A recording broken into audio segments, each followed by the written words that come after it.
Es ist wieder soweit. Plattsounds, der plattdeutsche Song Contest für Amateurbands und Musiker, startet in seine zweite Runde. Ab jetzt kann man sich mit 1 bis 3 plattdeutschen Songs bei Plattsounds bewerben.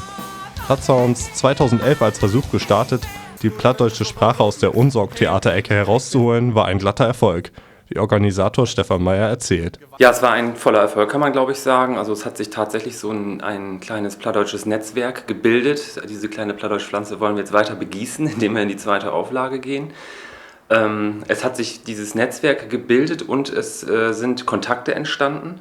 Neue Bands, die sich mit Plattdeutsch auseinandersetzen, Bands, die sich untereinander vernetzt haben, die Symbiose mit den neuen Medien, mit der Internetseite, mit MySpace, mit YouTube etc., das hat sich wirklich bewährt. Wir müssen halt neue Wege beschreiten, um junge Menschen zu erreichen, und das geht halt über die elektronischen Medien halt hervorragend. Und das war eine tolle Stimmung und ich glaube, es hat allen Spaß gemacht. Medien wie MySpace, Facebook oder auch die eventeigene Website plattsounds.de bieten in diesem Jahr sicherlich den einfachsten Zugang zu dem Wettbewerb. Hier erfährt man auch alles weitere zu den Zugangskriterien. Bewerben kann sich erstmal jeder, solange er nicht jünger als 15 bzw. älter als 30 Jahre ist. Dann werden wir nach Einsendeschluss, 15. Oktober, dann die Beiträge sichten. Wir schauen mal, wie viele dann da angekommen sind. Den ersten Beitrag haben wir jetzt schon, den ersten Bewerber, der auch aus Oldenburg kommt.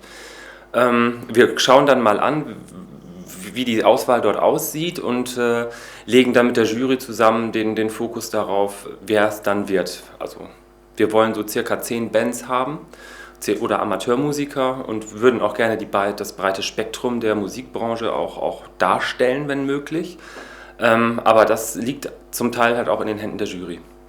Voodoo Electric siegten letztes Jahr glorreich bei der Erstauflage von Plattsounds. Ob sie ihren Titel verteidigen, liegt ganz an ihnen.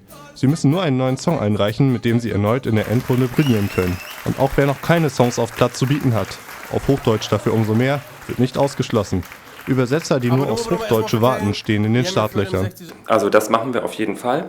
Wir haben auch Kontakt, also es ist ja ein Projekt aus Niedersachsen, mit den niedersächsischen Landschaften und Landschaftsverbänden. Und wenn sich jetzt eine Band aus Lüneburg bewirbt, wird, wenn gewünscht, dieser Text auch im Lüneburger Platt übersetzt oder im Osnabrücker Platt, im Oldenburger Platt. Wir wollen da gerne auch diese breite Regionalfärbung dort streuen und geben da adäquate Hilfe zur Hand, übersetzen die Texte, proben das mit den Bands ein. Also man muss kein Wort platt können, um bei Plattsounds mitzumachen. Plattsounds 2011 ist Vergangenheit, Plattsounds 2012 die Zukunft. Stefan Meyer blickt jetzt schon sehr optimistisch voraus. Wir haben eine hohe Aufmerksamkeit auch gehabt. Es ist halt ungewöhnlich, Plattdeutsch und Hip-Hop oder Plattdeutsch und Rap oder so, das ist noch recht neu und recht jung mit 50 Pence, der plattdeutschen Hip-Hop-Band aus Bremen, die jetzt auch gerade den Schmidt-Barien-Preis bekommen hat, sind da so wirklich große Künstler schon entstanden und das wünschen wir uns natürlich auch.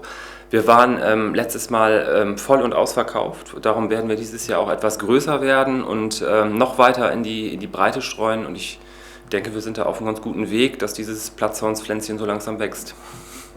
Interessierte haben nun noch bis zum 15. Oktober Zeit, ihre Bewerbung in Form eines Videoclips einzureichen. Vielleicht stemmen sie dann anstelle von Voodoo Electric den Siegerpokal in die Höhe. Am 24. November findet in der Kulturetage Oldenburg dann der entscheidende Contest statt.